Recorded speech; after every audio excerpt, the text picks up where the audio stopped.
자, 지금부터 이제 문서를 이해하는 방법에 대해서 우리는 지금까지 TF-IDF에 대해서 알아봤는데요. 이제는 우리가 Similarity 연산에 대해서 알아보려고 합니다. 그래서 우리 지난번에 본 것처럼 이제 문서를 이해하는 방법에서는 TF-IDF라는 방식을 통해서 우리가 어떤 문서가 주어졌을 때 우리가 그 키워드가 뭔지를 뽑아내고 대표하는 단어들이 무엇인지를 뽑아내서 이제 컴퓨팅 관점에서 그 문서를 의미적으로 다 이해하지 않더라도 우리가 그 문장의 그리고 그 문서의 뜻을 알아낼 수 있게 만드는 게 목적이었습니다. 그러면 컴퓨터라는 기계는 아직은 사람만큼의 지능은 없기 때문에 그 문서를 의미를 하나하나 차근차근 보면서 우리가 그 글을 이해할 수는 없겠죠. 우리가 어떻게 해야 되는 거였죠? 키워드를 뽑아서 그들을 가지고 대략적인 문서의 문맥을 파악하는 게 목적이었습니다. 그게 우리가 배웠던 이제 TF-IDF가 되겠고요. 그러면 이제 이 TF-IDF를 지나서 지금 이 시간에 해야 될 건 무엇이냐면 Similarity입니다. 즉 문장이 있을 때 그 문장이 다른 문장과 얼마나 유사하냐를 나타내는 방법이에요. 사실 그러면 이 두 개만 잘 조합을 하면 상당히 많은 이제 응용을 만들 수가 있습니다. 예를 들어서 우리가 검색 엔진을 만든다고 한다면 그러면 우리가 이제 검색할 수 있는 범위 내에서 그 문서들이 있을 텐데 그 문서들을 TF-IDF를 가지고 그 검색할 대상의 문서들을 다 키워드들을 추출해요. 10개씩을 다 추출한다고 합시다. 문서가 나한테 1000개가 있는데 그 1000개의 문서에 대해서 TF-IDF로 다 10개씩 추출해서 총 각각의 1000개의 그런 문서들을 10개 사이즈 벡터로 다 만들어 놨어요. 그러면 이 상태에서 우리가 새로운 문장을 입력을 받았어요. 그 문장이 또 한 키워드 10개로 이루어졌다고 합시다. 그러면 시밀러리티 연산을 통해서 우리가 입력받은 문장과 유사한 문장 먼저 우리 눈에 보여준다면 그게 바로 검색 엔진의 검색 결과겠죠. 그렇듯이 많은 이런 자연어출의 응용들이 TF-IDF와 시밀러리티 연산의 조합으로 이루어져 있습니다. 우리 한 가지 더 예를 들어볼까요? 여러분 뭐 넷플릭스나 유튜브 같은 데에서 여러분 컨텐츠들을 많이 검색해서 보시죠.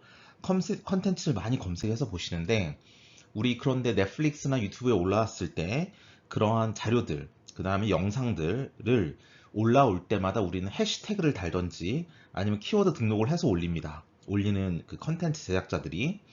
그러면 우리 유튜브 검색창에서 검색을 하거나 그 다음에 넷플릭스 검색창에서 검색을 해서 그 컨텐츠를 찾아서 우리가 추천을 받아서 그들 중에서 보는 것이죠. 즉 이거 역시 우리가 TF-IDF를 통해서 자동적으로 그 유튜브나 넷플릭스의 컨텐츠를 추출할 수도 있지만 이럴 때는 이제 문서가 아니라 이미지를 좀 처리하는 방법도 어느 정도는 들어가게 되겠죠. 고급적인 기술에서는. 하지만 컨텐츠를 올리는 컨텐츠 제작자가 어느 정도 키워드를 써준다면 솔직히 뭐 TF-IDF까지 설명이 없을 필요가 없을 수도 있습니다. 혹은 넷플릭스 제작자들이 넷플릭스에 컨텐츠를 올릴 때를 보면 뭐 거기에 대한 기본적인 또 영화나 드라마에 대한 설명을 같이 올려줘요. 그럼 그 문서를 보고 TF-IDF를 통해서 우리가 핵심어를 추출해내요. 그러면 우리 넷플릭스에서 검색을 해내면 그러면 내 키워드와 유사한 키워드 순서대로 쭉 소팅해서 보여주면 쭉 정렬을 해서 보여주면 내가 찾는 듯한 그런 문서들부터 시작해서 쭉 순서대로 보여주는 거잖아요. 그런 것도 여기서 되는 것이고요. 그래서 많은 우리가 영화 컨텐츠의 검색이라든지 신문 기사의 검색이라든지 이런 검색에 일반적으로 많이 쓰입니다. 네. 그래서 이 TF-IDF와 Similarity 연산만 잘 조합을 해서 알고 있으면 많은 문제를 해결할 수 있어요. 그래서 오늘은 TF-IDF를 지난 시간에 했기 때문에 이제 Similarity에 대해서 좀 더 깊게 알아보려고 합니다. 사실 시밀러리티 연산에서는 우리가 두 가지가 있습니다. 뭐냐면 일단은 단어들끼리 얼마나 유사하냐를 비교해도 괜찮을 것 같아요. 근데 우리 생각해 보면 고려대 학교라는 단어와 고대라는 단어는 시밀러리티가 높죠. 근데 고려라는 단어랑은 살짝 낮을 수도 있어요. 왜냐? 그건 나라 이름을 생각하고 삼국시대 이후에 있었던 나라 이름이구나 라고 생각할 수도 있는 것이죠. 이것처럼 우리가 유사한 듯 유사하지 않은 이런 여러 가지 단어들이 있습니다. 그런데 컴퓨터라는 이 기계에서 그걸 처리하려면 컴퓨터는 0101로 이루어진 디지털 시스템이기 때문에 이 디지털 시스템에서는 모든 걸 다 숫자로 표현해야 컴퓨터가 연산할 수 있어요. 그럼 단어를 어떻게 숫자로 바꾸지? 라는 생각이 들면 상당히 머리가 아픕니다. 그래서 유사도 판단할 때에는 그래, 우리 두 개의 단어가 있어. 이 두 개의 단어가 있는데 이 두 개의 단어를 둘 다 먼저 벡터로 바꿔주자. 그럼 이렇게 벡터로 바꿔주겠죠. 또 다른 형태. 그럼 이 벡터들 간에 얼마나 유사한지, 이 두 개의 이 벡터들 간에 얼마나 유사한지를 가지고 한번 계산해 보자 라는 방법이 세상에서 제일 유명한 코사인 시밀러리티라는 방법입니다. 코사인 시밀러리티 혹은 코사인 유사도 이렇게 불러요. 그런데 이거 벡터로 바꾼다는 게 살짝 이해가 되지 않아요. 그럼 어떻게 하지? 라고 고민이 되겠죠. 이 단어 그대로 우리가 유사도를 판단할 수 없을까? 동일한 거, 그러니까 고려대학교와 고대는 그냥 다르다고 보자. 어차피 단어 자체가 다르지 않느냐. 고려대학교라고 정확하게 우리가 입력을 받을 때에만 그 단어라고 인식을 하고, 그렇지 않으면 다 다른 단어야 라고 생각할 수도 있어요. 그때 쓰는 방식도 있습니다. 이 두 가지에 대해서 오늘 이 시간에는 차근차근 예제를 통해서 알아보도록 하겠습니다. 한번 볼까요? 처음에 우리가 단어 그 자체를 가지고 우리가 다루는 것입니다. 우리가 먼저 약속을 해야 될 건 뭐냐면 이 프로그램을 짤 때에는 그 단어라는 걸 숫자로 변환해 주는 게 먼저 필요해요. 그래야 컴퓨터에서 처리할 수 있으니까. 그래서 이 첫 번째 자카디 시밀러리티라는 방법부터 알아보자면, 아까 말씀드렸듯이 고려대학교와 고대는 완전 다른 단어다. 왜냐하면 고려대학교라는 그 단어 자체가 정확하게 일치를 해야만 우리는 계산하기 편하니까 그렇습니다. 그래서 이렇게 벡터로 바꾼다거나 그렇게 하지 않고 그 단어 그대로를 가지고 유사한지 아닌지를 보겠다라는 게 자카드 시밀러리티라고 보시면 되겠습니다. 그래서 그들 간에 몇 개가 정확하게 오버랩이 되는지를 가지고 유사도를 판단한다는 거예요. 그리고 이 유사도는 정말 다르다. 그럼 0, 정말 똑같다. 그럼 1 이라고 해서 0과 1 사이를 가지고 표현을 합니다. 그러면 우리 자카드 시밀러리티를 어떻게 계산을 할까요? 보시면 우리는 scikit-learn이라는 라이브러리를 쓰는 걸 볼 수 있습니다. 여러분께서 이 코드는 제가 강의하기 전에 한 번씩 이렇게 다 돌려보고 이제 올려드린 겁니다. 그래서 여러분께서 코랩이라든지 아니면 리눅스 머신에서 G 에디터를 가지고 쓴다든지 다양한 파이썬에서는 다 이게 돌아가는 코드라고 보시면 되겠습니다. 그래서 여러분께서 직접 코딩을 하면서 따라오시면 좋겠어 가지고 일단 강의를 시작하기 전에 한 번씩 다 이렇게 돌려봤는데요. 보시면 여기에 지금 저는 쓴 환경이 코랩 환경입니다. 코랩을 쓰실 때 이제 하나의 화면에서 일단 맨 처음에 모든 파이썬 에디터 마찬가지지만 import numpy as mp라는 걸 먼저 부릅니다. 이건 뭐냐면 나는 numpy라는 라이브러리를 갖다 쓸 거야 라는 것이고요. 하지만 numpy를 갖다 쓸 거니까 내 이 밑으로 나오는 코드들은 numpy 점 한 다음에 함수율이 나오면 그건 다 numpy 라이브러리에서 제공하는 함수야가 되겠습니다. 근데 numpy 맨날 이렇게 5글자를 다 쓰는 건 힘드니까 뒤에 smp라고 써서 자 numpy 다 쓰지 말고 우리는 mp 점 이렇게 쓸게 라고 말을 해주는 겁니다.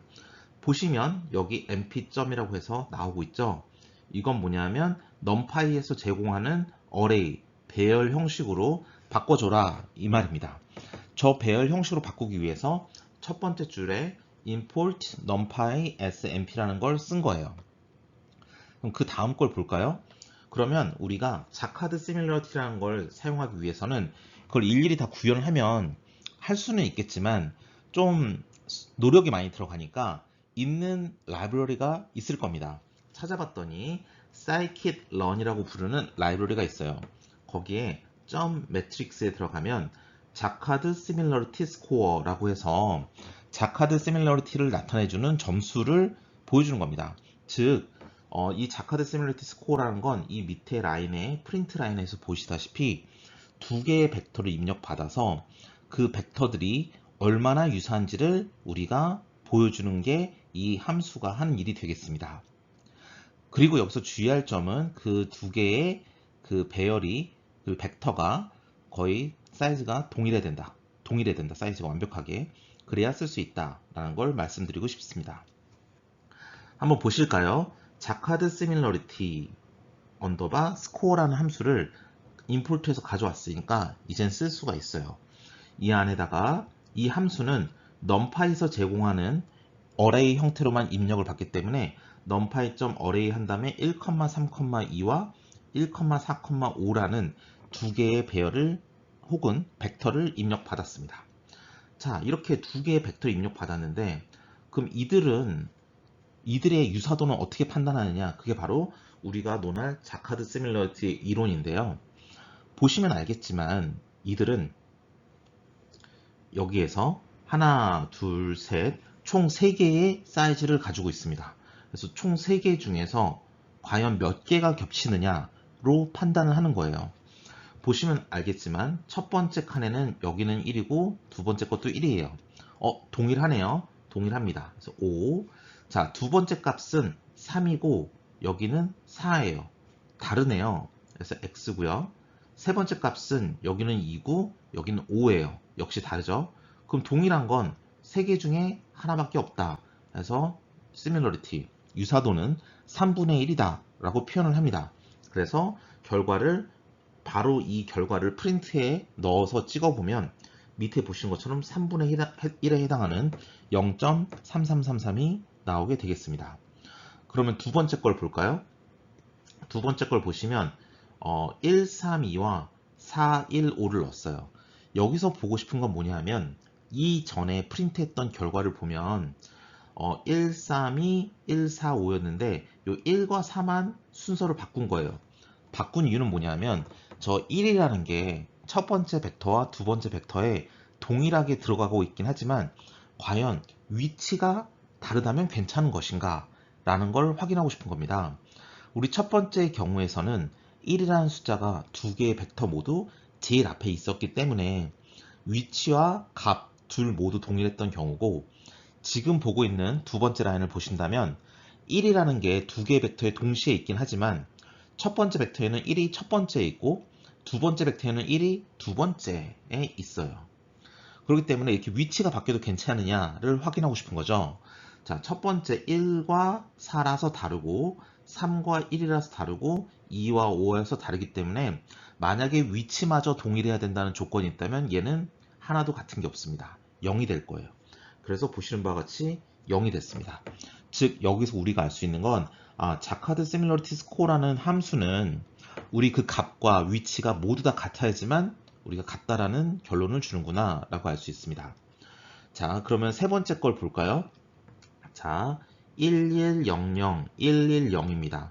총 4개 중에서 몇 개가 같은지를 볼게요. 첫 1이 여기 1과 동일하고요. 두 번째가 1인데 두 번째 벡터의 두 번째도 1로 동일하고요. 세 번째가 0인데 여기도 세 번째가 0이죠. 근데 마지막 첫 번째 벡터는 값이 0인데 여기는 마지막 벡터의 값이 2예요. 하나가 다르네요.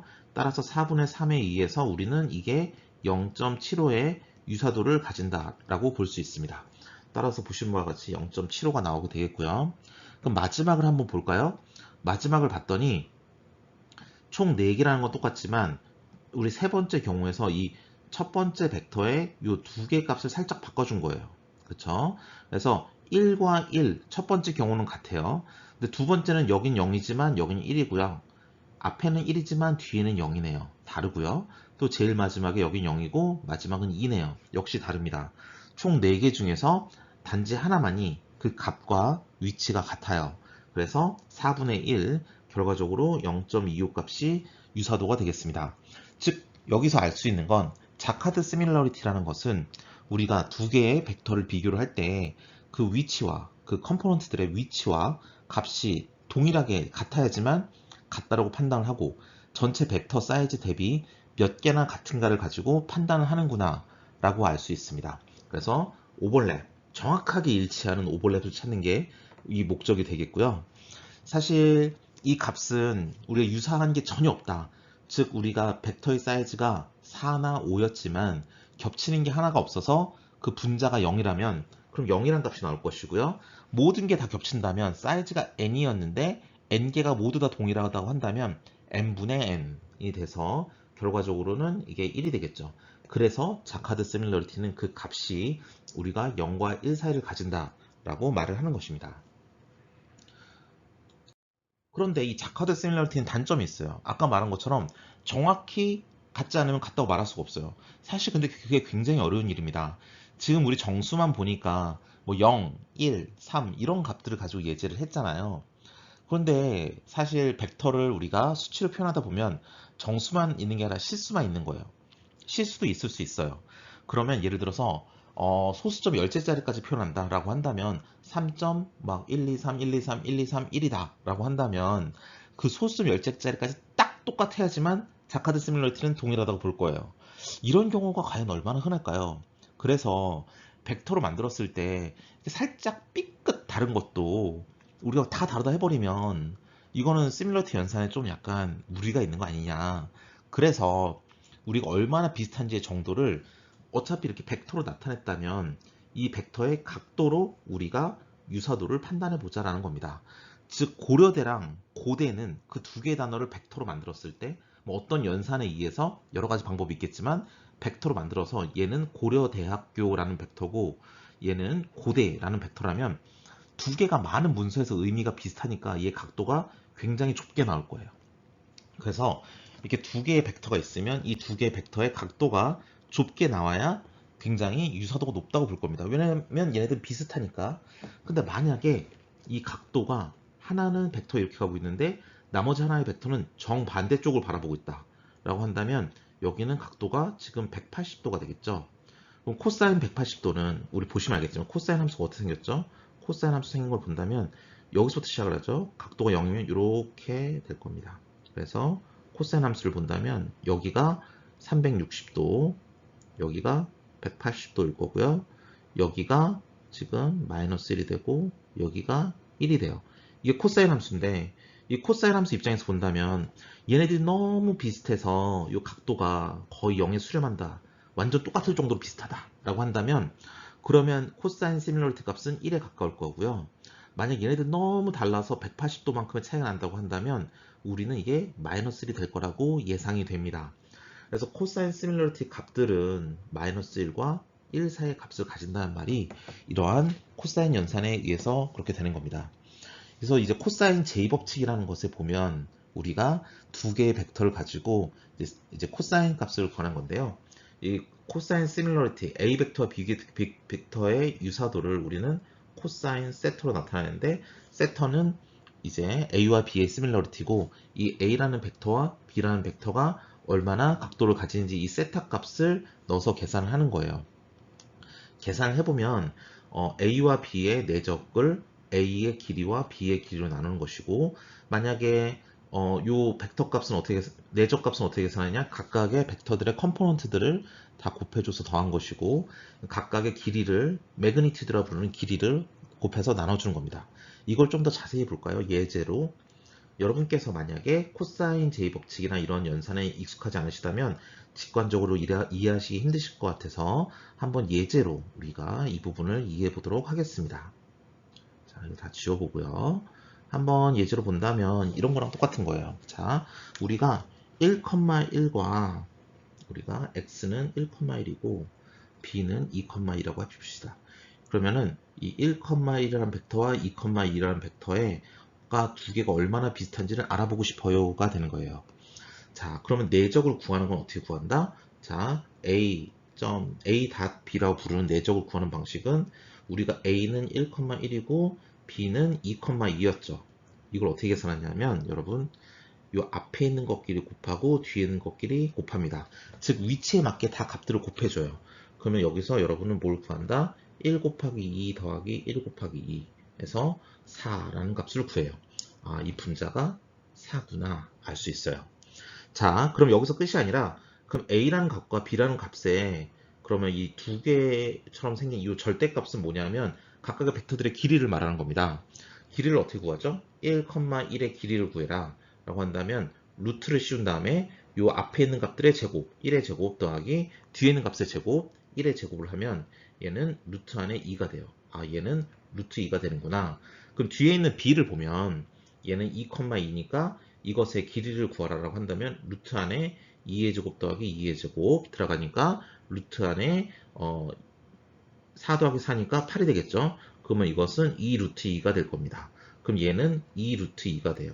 그러면 이거를 보면 2 루트 2 곱하기 2 루트 2니까 이걸 곱하면 뭐가 되죠? 곱하면 이게 4가 됩니다. 그럼 시밀러리티는 1이 돼요. 자, 시밀러리티 1이 맞습니까? 자, 시밀러리티가 1이 나왔다. 근데 시밀러리티가 1이 나왔다는 건 뭐냐면 밑에 라인에서 보시다시피 우리는 코사인 시밀러리티 값은 마이너스 1에서 1 사이를 갖기 때문에 정말 두 개가 완전히 똑같다는 소리예요. 시밀러리티가 최대잖아요. 그럼 두 개 완전히 똑같다는 거거든요. 과연 그러냐를 보겠습니다. 자, 좌표를 고려보신다면 좌표가 여기 1, 2, 3 이렇게 돼 있고 y축도 1, 2, 3이라고 돼 있어요. 그럼 첫 번째 1,1의 좌표 A의 좌표는 여기에 될 것이고 두 번째 B의 좌표는 2,2가 될 거예요. 그럼 이걸 벡터로 표현해 보면 1,1 A의 벡터는 이렇게 표현하고 B의 벡터는 이렇게 표현하죠. 즉 각도가 완전히 똑같죠. 즉 길이만 다를 뿐 얘네들의 각도가 완전히 똑같은 거예요. 자, 각도가 완전히 똑같아서 0이 돼 버리면 얘네들은 같은 겁니다. 그럼 여러분이 질문하실 거예요. 교수님, 길이가 다르지 않습니까? 각도는 같지만 길이가 다르지 않습니까? 자, 길이는 다를 수 있어요. 근데 각도만 딱 똑같아지면 두 개 벡터는 같은 겁니다.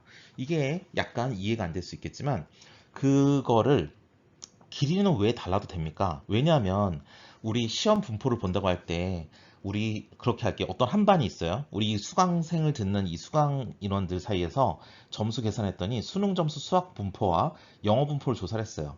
자, 수학을 잘하는 학생이 영어를 잘할 확률도 굉장히 높죠. 왜냐하면 일반적으로 학업 성취도가 높은 학생이라서.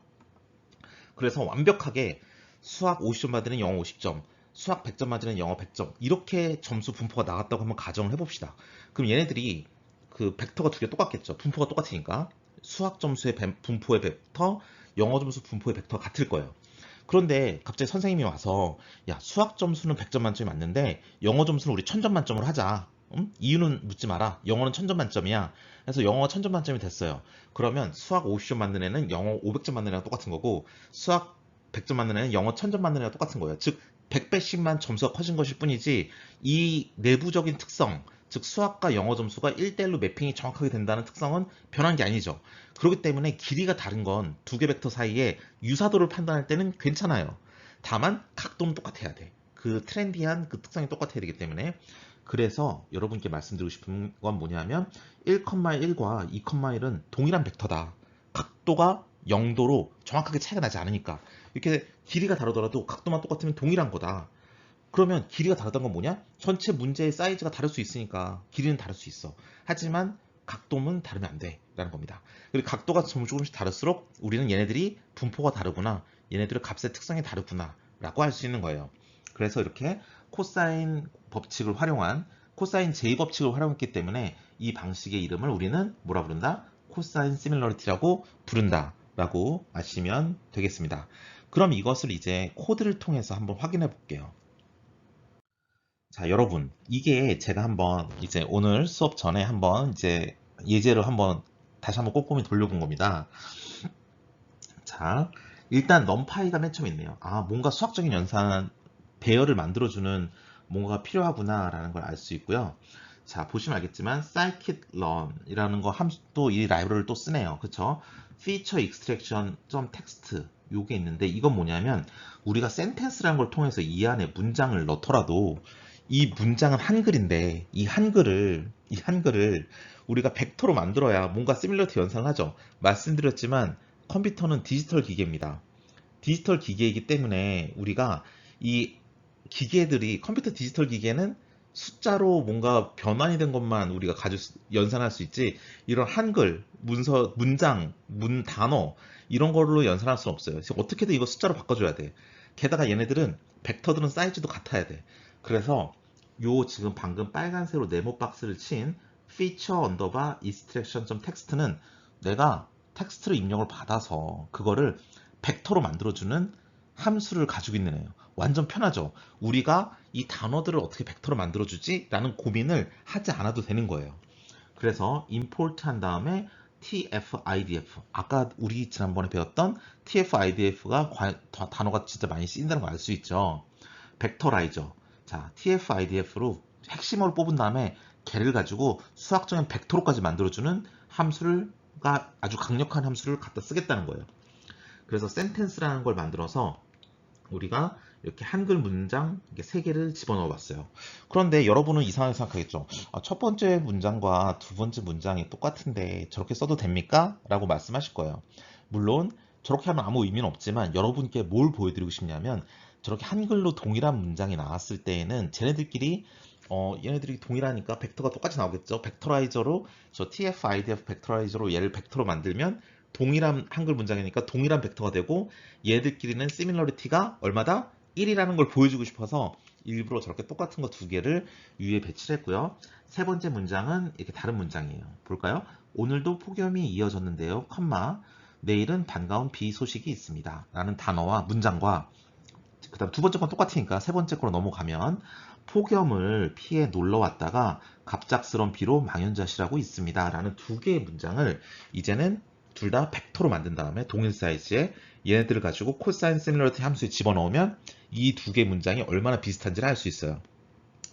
그러면 여러분 이렇게 할 수도 있죠. 나중에 검색 엔진 만들 때 여러분이 검색어를 넣으면 그 검색어를 가지고 그 검색어와 또 이제 그 문서에 있던 모든 문장들을 이 센텐스라는 요 파싱을 해서 다 집어넣은 다음에 그 문서에 있는 것들을 가지고 다 요 함수를 써서 벡터로 만든 다음에 시밀러리티 연산을 해서 유사한 평균적으로 얼마만큼 이 코사인 시밀러리티를 봤을 때 이 문서와 입력어가 비슷한지를 가지고 소팅을 해서 정렬을 해서 유사도 높은 애부터 쭉 보여주면 이 검색 엔진을 만들 수 있는 아주 강력한 함수라 보시면 됩니다. 즉 굉장히 쉬워 보이지만 우리 TF-IDF와 Similarity 이 2개만 알아도 딥러닝 기반 자연어 처리는 거의 다 뭐 기본은 아신다라고 보셔도 무방합니다.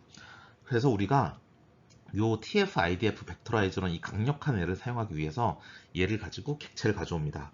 TF-IDF 언더바 벡터라이저라는 변수를 만들어서 얘를 이제 딱 살려요. 그런 다음에 자, 내가 TF-IDF 벡터라이저가 요거의 속성을 다 가져온 애야. 자, 그러면 거기에 내가 가지고 있는 함수 중에서 무슨 함수가 있냐면 말이야. fit 언더바 transform. 자, 이제 변환해 주는 거야. 그러면서 이 sentence란 이 세 개의 문장을 통째로 집어넣어 줘요. 그럼 다 벡터라이제이션. 이 세 개의 문장을 다 벡터로 딱딱딱 변환을 해서 이 세 개가 이 안에 행렬 형태로 가지고 있는 겁니다. 아시겠죠? 그러면 자, 요게 행렬 형태로 가지고 있는데 행렬이라기보다는 이제 어레이라고 보시면 되겠습니다. 대괄호 이렇게 0을 하면 첫 번째 문장에 대한 벡터, 대괄호 1을 하면 두 번째 문장에 대한 벡터, 대괄호 2를 하면 세 번째 문장에 대한 벡터라고 보시면 돼요. 자, 볼까요? 자, 그래서 지금까지 설명한 걸 다시 한번 이제 여러분께 좀 더 명확하게 말씀을 드리면, 자, 첫 번째 라인 numpy 있고 두 번째 라인 자, scikit-learn에 의해서 feature extraction text, 즉 텍스트의 중요한 특징을 뽑아오는 라이브러리 중에서 import tf-idf vectorizer라는 걸로 주어진 한글 문장을 벡터로 만들 수 있는 그런 걸 가져와요. 그런 강력한 함수를 가져와요. 센텐스는 우리가 그 안에 3개가 컴마로 다 이렇게 이어져서 가지고 있습니다. 이렇게 3개의 센텐스를 가지고 있어요. 그럼 TF-IDF 벡터라이저라는 걸 가지고 이렇게 우리가 문장을 파싱할 수 있는 애를 불러오고 fit transform이라는 함수 안에다가 이 3개의 어레이를 동시에 다 집어넣어주면 각각 이 3개에 대해서 벡터로 만들었는데 여기에서 이 결과가 이 변수 안에 들어가 있는데 여기다가 대괄호 0 해주면 첫 번째 문장에 대한 거, 대괄호 1 그럼 두 번째 문장에 대한 거, 대괄호 3, 2 그러면 세 번째 문장에 대한 거가 된다라고도 알 수 있어요. 자, 그 다음 라인은 scikit-learn.metric.pairwise 한 다음에 코사인 시밀러리티를 이제 불러줍니다. 아까 자카드 시밀러리티랑 되게 비슷하죠. 자, 그럼 코사인 시밀러리티로 프린트 한 다음에 야, 첫 번째 문장과 두 번째 문장이 이 벡터로 너희들이 이제 돼 있으니까 얘네들을 코사인 시밀러리티 함수에 집어넣어봐 라고 했더니 대괄호 0 첫 번째 문장과 두 번째 문장이 얼마나 유사한지를 계산을 해서 알려줄 건데 여러분이 이미 알고 있지만 첫 번째 문장과 두 번째 문장은 완벽하게 동일한 문장입니다. 그래서 프린트를 했으니까 프린트 나온 결과를 봤더니 1번 문장과 2번 문장은 완벽하게 동일하기 때문에 유사도 얼마? 1.0, 1이 된다 라는 걸 알 수 있고요. 두 번째 문장은 이제 근데 그 다음 라인을 봤더니 그래? 그러면 보자. 첫 번째 문장과 세 번째 문장은 얼마나 비슷하니? 자, 첫 번째 문장 이거죠. 오늘도 폭염이 이어졌는데요. 내일은 반가운 비 소식이 있습니다. 마지막, 폭염을 피해 놀러왔다가 급작스러운 비로 망연자실하고 있습니다. 즉 0과 2를 가지고 이 TF-IDF 매트릭 얘를 가지고 이 벡터라이즈한 결과를 가지고 첫 번째 문장과 세 번째 문장을 벡터로 만든 걸 비교를 해봤어요. 자, 얘네들은 일단 기본적으로 많이 다르니까 마이너스 값이 나와도, 자, 코사인 시밀러리티는 마이너스 1에서 1 사이를 왔다 갔다 한다 그랬잖아요. 그럼 0이면 뭘까요? 아까 우리 코사인 함수에서 봤듯이 코사인 값이 1에서 시작하니까 각도가 0도일 때 1의 값이었죠. 각도가 0도라는 건 완전히 똑같다는 소리니까 얘네들이 완전히 똑같다는 소리예요. 근데 마이너스 1이 나온다는 건 뭐냐면 180도란 말이었죠. 그럼 여기 마이너스 1이 나왔어요.